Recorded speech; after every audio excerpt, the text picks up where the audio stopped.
Hello again there folks, Lone Adventurer here. Thanks very much for stumbling your way upon my channel and joining me for another adventure.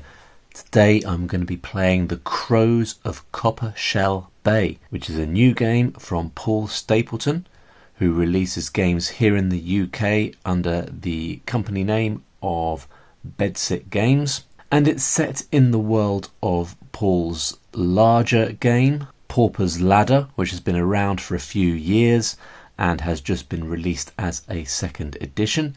I've played Pauper's Ladder here on the channel. There'll be a link in the corner of the screen right about now and in the description below if you want to watch it after this video. Now, I am a fan of little games like this that provide a solo first experience and can be easily stored, because you can't see the room that I'm in right now, but realistically I can't have many more games that come in a large box. So when they come in a little tin like this, that is a definite advantage for me. And there is a surprisingly large amount of game given the small container that it comes in. So what I'm going to do is we'll have a little read of the back. I'll open the tin and we will get the game set up. I'll show you how quick setup can be. If you want to skip all that, there will be bookmarks in the description below and you'll be able to pop along to the start of the playthrough if you're so inclined. 3 days before you get the beak, prepare yourself for a tiny tin tale set in the coastal town of Coppershell Bay. You play a dung shoveler from the local maggot farm who has 3 days to pay their debt of 60 gems to the wicked crows. Will you spend this precious time fishing and foraging, or exploring the carnival and gambling your luck away? You could just wait until nightfall and put in extra hours at work, or rest and indulge in some well-earned supper. On the other hand, the Miners' Guild is paying would-be adventurers to venture into the dangerous tunnels neath the town. Crows of Coppershell Bay is a game of luck pushing, coin counting, dungeon crawling and village living for one player. So that description there very adequately describes the game. It's a game with multiple routes to victory. So there's lots of things you can do and choices you need to make. The quests are actually surprisingly dangerous. I came close to death a couple of times and I had to run away for a fight. So don't be fooled by the cutesy little tin that this game comes in, or by Paul's lovely, warm, inviting art. This is a game with some risk involved. Alright, so I'm just going to get the contents out of the box and then we'll have a look at what we've got and we'll get the game set up. So here are the components. We have got these large cards here that take up the whole of the tin. So Paul has really taken advantage of the size of the tin there and has been able to include these quite generously sized cards, larger than average game cards. So we've got those, we've got various types of them that we'll go through in a minute. We've got a fairly chunky rulebook with lots of examples in it.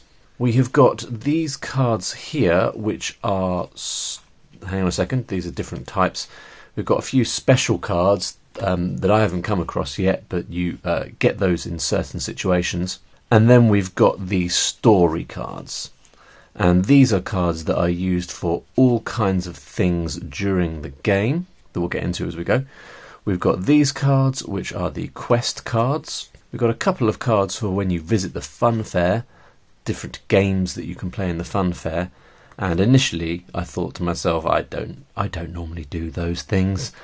Gambling games that sort of bolted on to a game where you can gain stuff through luck essentially, or push your luck situations, but I found them quite fun and I played a number of these in my first game. In fact, I think I didn't do Pest Racing, I didn't do the Strongthians, so maybe we'll check at least one of those out in this game, but I did play Fortune Forage and I did play Rolling for Tat. I think Fortune Forage I played like maybe 3 times Then this stack here is just a bunch of various cards that we're going to be using for different purposes, and these are the location cards which have the different actions on that you can do. And we've got a bunch of wooden tokens as well. Now I think I'm going to have to pull the camera back a bit further from the table in order to give us some room to get set up. So let me do that first. Okay, and we didn't look at the wooden tokens. There's all kinds of little wooden bits and pieces, and it's so nice that they're wood and not plastic. They're so much more tactile. I now recall that word if you watched my unboxing video. I couldn't remember the word tactile. But yeah, they're used for lots of different purposes in the game, and they are employed in quite smart, efficient ways.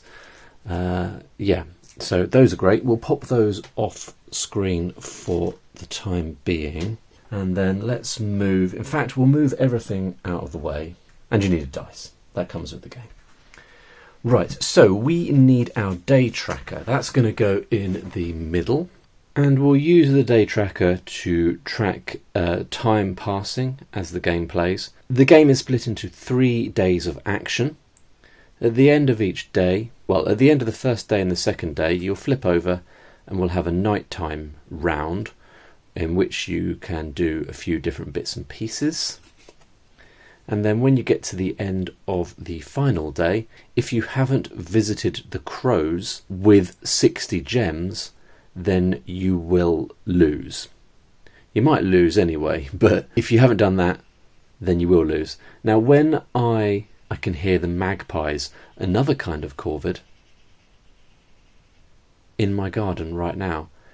It's as if they know I'm playing. As I was saying, when I played my first game, I got the 60 gems that I needed just. I really had to scrimp and save and do everything I could. But I was on a quest when I finally used up all my time and I wasn't able to visit the crows, and so I lost. So I got super close. That's our time tracker.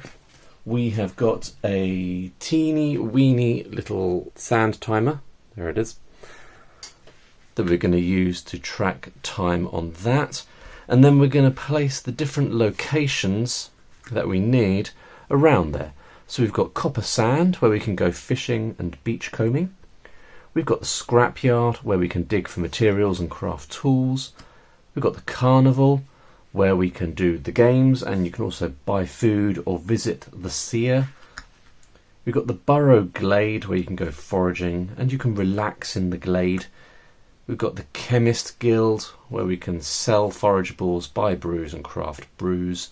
We've got the market, where we can sell fish, we can buy and sell items. And then we've got the miners guild, where we can go on quests.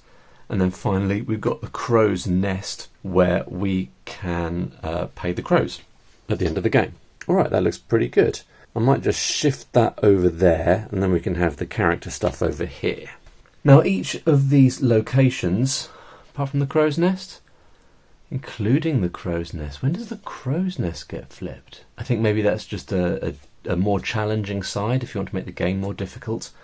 I think there's a section in here for making the game more difficult, but I haven't read that yet. Anyway, most of these have a different side that increase the difficulty of that location, and as we play at a certain point in time, you'll see we flip some of these cards over, and all of a sudden these activities become a lot more difficult and a lot less desirable. And I found myself, when a location becomes more difficult, having to prioritise the actions of other locations instead. Right, so we've got that done. What else do we need to do? We need a character. And I think I'm going to play with the same character I played with last time. Which one was that? Yeah, it was Trevor.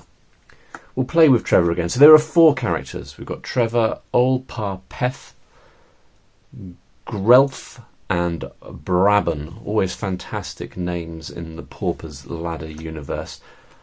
I'm going to go with Trevor, mainly because I'm more familiar with his special abilities, which frankly I forgot to use anyway a lot of the time, and I forgot that you can only have one. you can only have one, and you have to get your character to a certain level. I think, oh, when you reach level 3, you can use both skills. Right. I mean, there's a fair amount of like mechanical stuff going on in this game to remember, so don't be surprised if I forget some stuff. But here is Trevor Hampmeyer. So Trevor, like everybody else, has strength, agility, and XP. So we'll put the cubes on that in a second so we know where we are starting. Strength is used in fighting. Agility is used in some other stuff. My mind's going blank right now, but you use it quite frequently.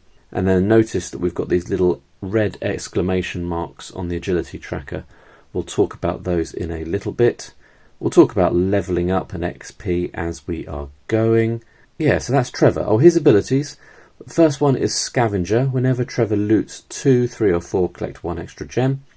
Storyteller. Whenever Trevor gains XP for completing a quest, plus XP extra.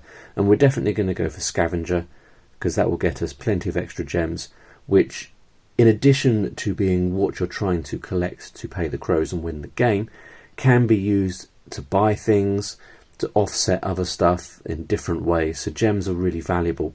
I don't think I actually completed a quest. Did I complete one quest? So gaining extra P for completing a quest. So that is, I mean, XP is good, but I can't see myself completing that many quests. So that is our character card. Let me just remind myself how much strength and whatnot you start with. So we start with 2 strength,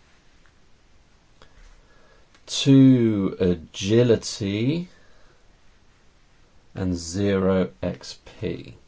So maybe I'll move Trevor a little bit further away from me so I'm not frequently knocking those cubes with my sleeves of my great big hippie jumper that I'm wearing here. We also need a purse. That's 2-sided. That's for tracking how many gems we have found.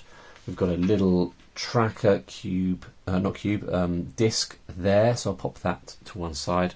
We've got this. I mean, I could knock all of these things with my sleeves quite easily. We've got this here, which allows us to track the different brews, which are like potions and tools that we have. You can have one of each, and whenever you've got one, you just place one of these little cogs. So if we got the health brew, we pop the little cog on there, and then we know we have that. So you can only have one of each, and then when you use it, you take it away.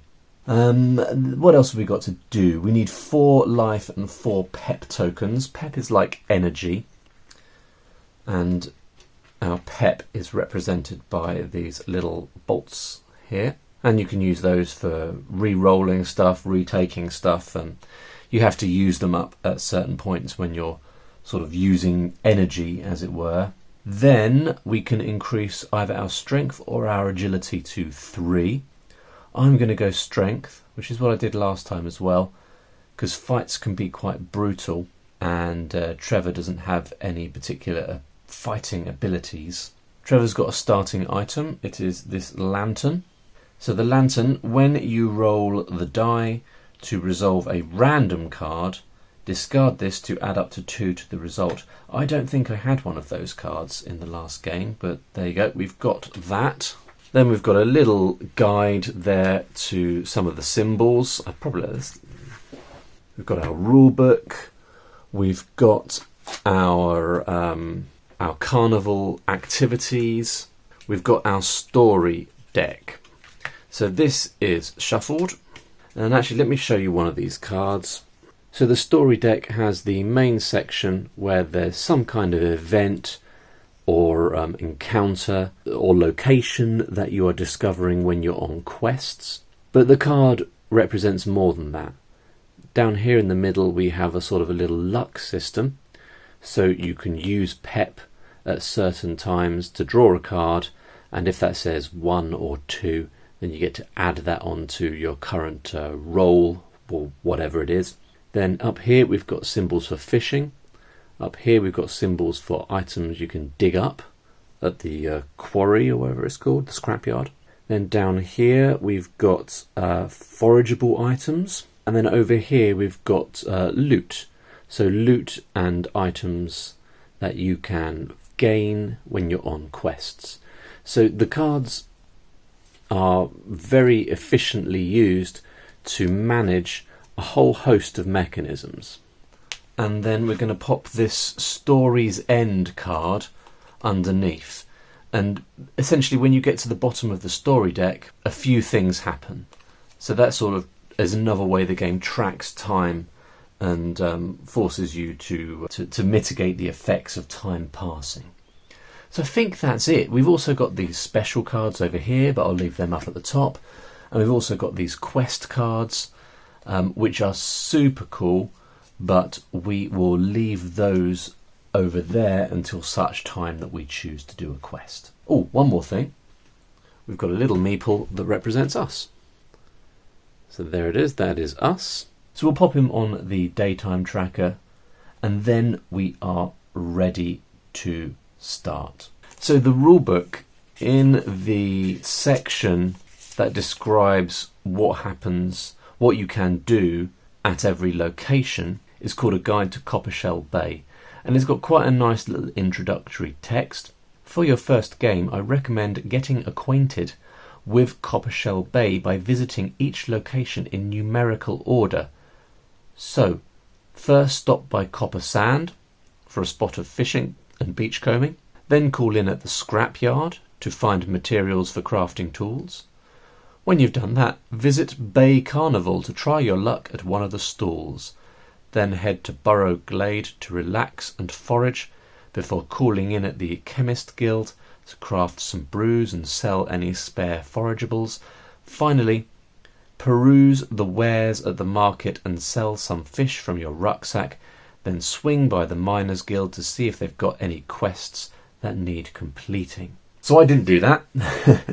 I started doing that, and then I got distracted by something and I ended up randomizing. But I think that's quite nice just to have that as an option in case you're like, what do I do? What do I do? There's so many actions that you can take that it can be a bit overwhelming. So as Paul suggests, you can just start there and work your way around. Now I might start there anyway, because I found myself, in first time I played, getting quite fond of fishing. So I think we will start with some fishing. Now you can do whatever you want in this game, whichever action you want, but a lot of the actions have the time cost associated with them, and fishing is one of them. So we've got the little time symbol there. I'm going to bring this card up and show it to you closer in a second. So we would move our time symbol along on day 1, and we are one chunk of time closer to the end of the day, and one chunk of time closer to the end of the game. So let's have a closer look at this card. So there's a number of activities that have a sort of a item collecting, set collecting mechanic. Fishing is one of them, and then also digging at the scrapyard, foraging at Burrow Glade. That's it. Yeah, those three. Those are the three things. But fishing is one of them. So you can fish up to 3. And every time you fish, there's a risk that you'll get these little danger exclamation mark symbols, and you have to tally those up.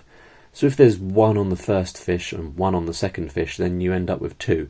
So that you've got this push your luck element where you're trying to gain as many fish as possible, because more of a thing is good, but there's a risk that you will get more of these. And when you've finished fishing, we have to check how many of those we've got, and then bad things will happen. So if we've got 1, brave the waves, we will lose 1 pep. If we've got 2, we've encountered some greedy gulls. We'll have to discard one of the fish we've caught from our supply, but we'd have to do both those. So if we get 2 exclamation marks, we'll have to do the first one, lose the pep, and do the second one, and lose one of the fish we've caught. So it was a waste of time anyway. If we get 3 or 4 exclamation marks, not only do we have to do the first one, the second one, we've also encountered a razorfish, and it's damaged us, and we lose 1 of our health. Yet there's risk involved. After fishing, if we have 7 or more fish in our supply, we'll gain an XP and flip this card, and fishing becomes more challenging. You can also beachcomb here, but we're probably not going to do that, but you can. You roll the die twice. collect gems equal to the difference between the two dice. Yeah, just a little bonus activity. So we're going to fish, and in order to do that we're going to flip over story cards and see what we get. So here we go. First one, good. We've got ourselves a little yellow fish. No exclamation marks, so no danger thus far. You can see here, if we were digging and we had drawn this card, we'd gain 2 exclamation marks, which is a bit of a disaster. So we'll put that down there. We've got a starfish, so that is good, but we have got an exclamation mark, so it's now going to cost us some pep, having been on this fishing trip. And I am not good at not gambling in these situations, so we're going to draw a third card. And we've got 2 yellow fish. So we've got 3 yellow fish in total and a starfish. So that is a pretty good haul. Now we can go over to the market and sell our fish for coins. So I think we probably will do that. I'm just thinking we need to keep track of what is what, i.e. that these cards represent fish. We'll have a stack of cards that represent fish, we'll have a stack of cards that represent things that we've dug up, materials, and we'll have a stack of cards for forageables, things that we have found whilst foraging. And you keep track of those differences by putting them in different locations around your character cards. So fish cards go to the left, and then forageable cards we'll be putting underneath, and materials we'll be putting over on the right. So there you go, we've done some fishing. Time has moved on a little bit. We need to decide what we're going to do next. Oh, sorry, that 1 exclamation mark firstly cost us 1 of our peps, so we need to remove that. I've also remembered that we start with 2 gems, so we're going to put the little gem tracker on the number 2 there. And yeah, I might just go straight to the market and sell my fish. Let's do that. So we're going to move our little meeple down to the market. Selling fish does not cost any time. I'm just going to sell the lot. Am I going to sell the lot? Because the thing is, if we look at the market, we can sell a set of 3 different colour fish for 4, or I could sell each individual fish for 1 gem per fish. So if I sell my 3 fish now, I would get 3 gems, but I'm going to keep the single one so that I can potentially make a set of fish in the future and get 1 gem more. Every gem counts in Coppershell Bay. So I'm going to keep my single fish, I'm going to sell these 2 fish, and I'm going to sell the starfish for 2 gems. So that's going to get me a total of 4 gems, which is pretty sweet, taking me up to 6 gems. Those are going to go in a discard pile, and that is us done at the market. Now we could buy some items while we're here, but I'm not inclined to do that at the moment. I don't want to go on a quest quite yet because I don't feel particularly tooled up. We could go digging, or we could go foraging. And if we go foraging, we might be in a position to make some brews, which can help us on quests. And you can also discard sets. Let's have a look at the chemist card, shall we? Once we get here, not only could we craft brews, so for example, if we had a feather and a mushroom, we'd be able to craft that brew there, and that brew is an agility brew. We can use that to add 2 to an agility roll, 1-time use. But not only could we craft our own brews, we could also discard identical forageables to gain gems.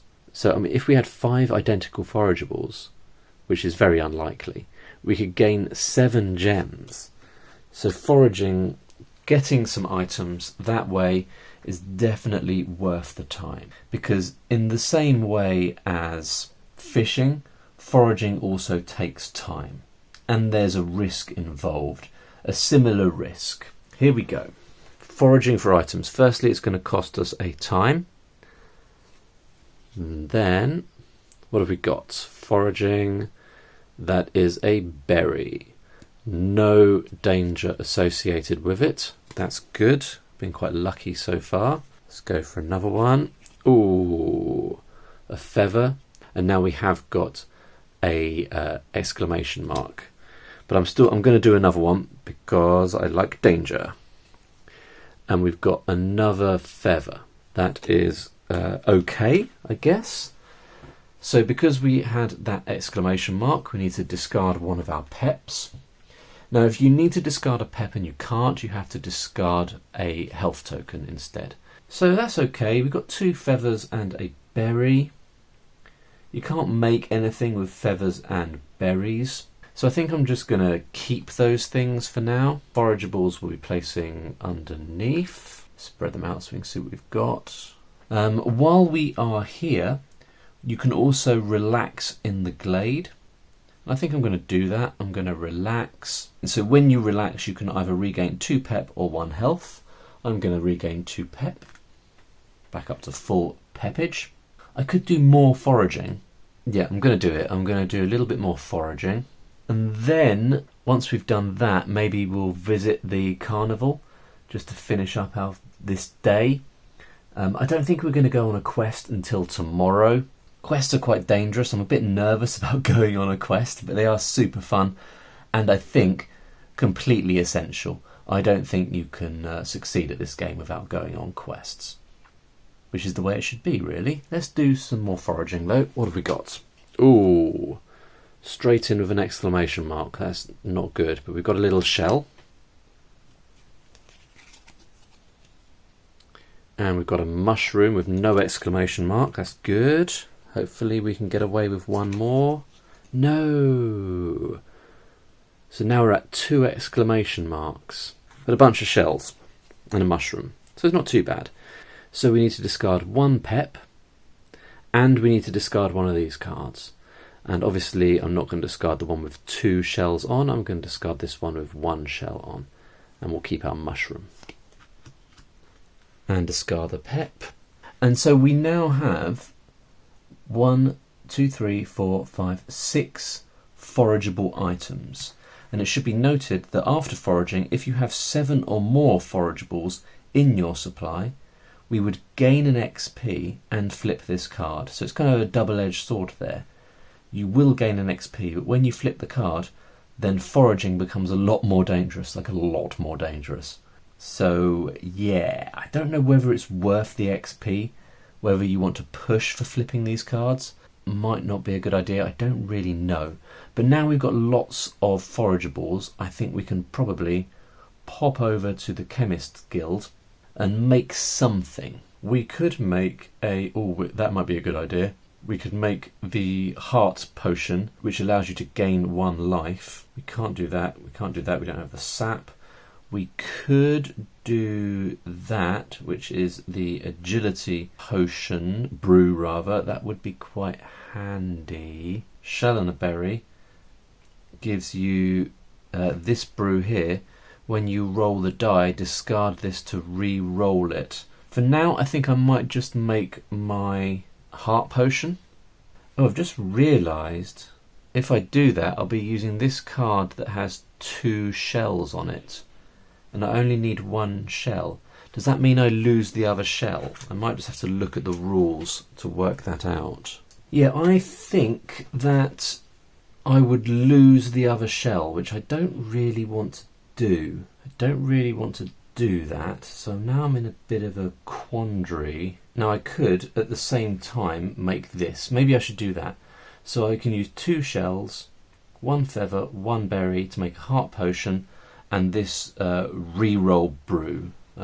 Yeah, I keep saying potion, but I mean brews.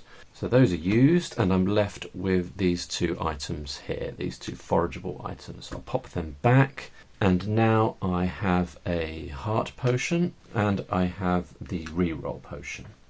So that is handy. So let's go over to the fairground, and what are we going to do?